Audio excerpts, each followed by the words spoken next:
Some places, they aren't just settings. They feel more like stories just waiting to be told. And today, that's what we're diving into.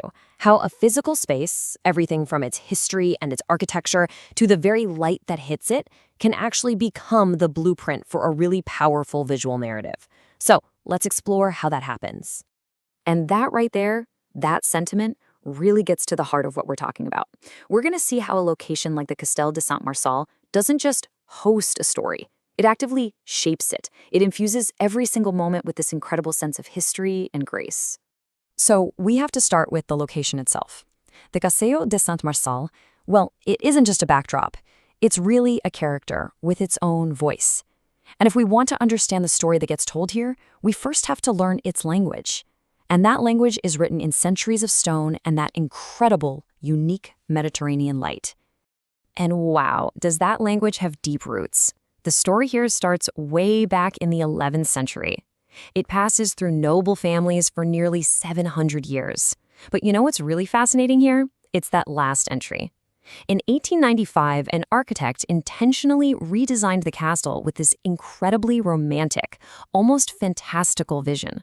He was adding a deliberate layer of storybook magic right on top of its authentic medieval bones. So this incredible blend of history is exactly what gives the castle its unique voice.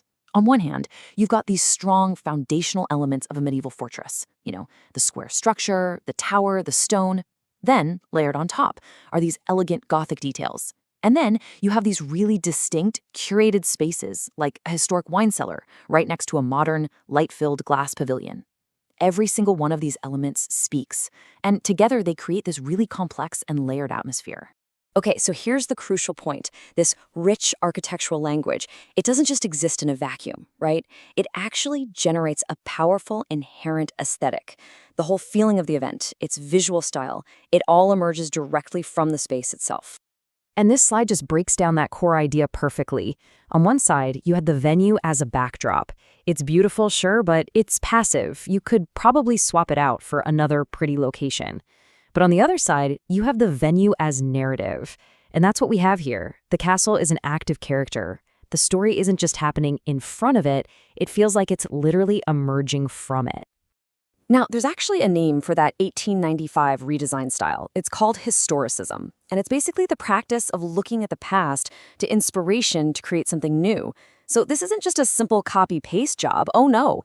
It's a really thoughtful reinterpretation of Gothic and Romanesque ideas, and it was designed specifically to create that romantic, almost mythic atmosphere we were talking about. It's literally designed as storytelling. But of course, a voice like that needs an interpreter. You need an artisan, a filmmaker, a photographer, someone who can not only hear it, but who can translate it into a completely new language. And that right there, that's the essential challenge. I mean, anyone can look at the castle and see that it's beautiful. But the real artistry, the real craft is in understanding why it's beautiful. It's about getting its history, its scale, its light, and then being able to translate all of those qualities into the language of film. Into frames, into pacing, into an overall mood. So an expert team, like the filmmakers over at Kudria Studio, they approach this with a really clear process. First, they read the architecture. They take the time to understand its story. Then they interpret the light, not just as, illumination, but as a powerful tool. They use the grand setting to perfectly frame and even amplify these small, intimate, emotional moments. And finally, they weave it all together, creating a narrative that feels completely and totally inseparable from the place itself. This brings us to a really fascinating practical challenge. I mean, the castle is just undeniably grand. So the question becomes, how do you preserve a sense of personal, human emotion when you're working with such an imposing, massive scale? And just to give you a sense of that scale, get this. The venue can hold up to 800 guests for a cocktail reception. 800! That is absolutely immense. This is a space that was literally built for grandeur. So yeah, that really is the central question for any event here, isn't it? How do you stop the human story, the intimate moments, from being completely overwhelmed by this magnificent setting?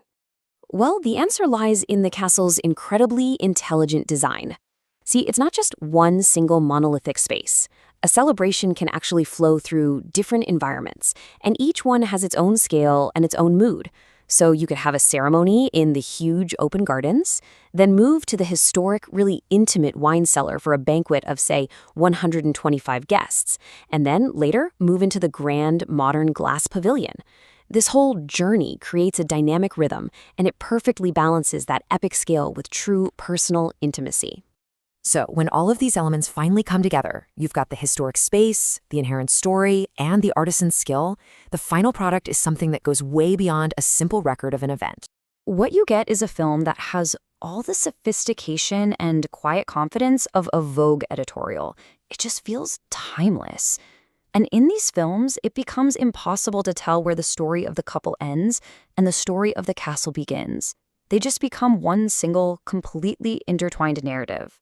And you can really see this synthesis in the final film's distinct hallmarks. The pacing is always calm, very deliberate. The visual focus shifts to things like texture, symmetry, and even negative space. The color palette? It's drawn directly from the venue's own materials. Stone, beige, muted greens. And maybe most importantly, you see this constant, elegant dance between these huge, sweeping shots that show you the scale and these tight, intimate close-ups that capture pure emotion. And so that leaves us with a final thought to chew on. When a story is told this thoughtfully, inside such a historic space, does the film that comes out of it merely capture the castle? Or, and I think this is the really interesting part, does it in a way complete it? Does it add one more layer to its centuries-long narrative? It's just a powerful reminder of that deep, symbiotic relationship between a place and the stories we tell within it.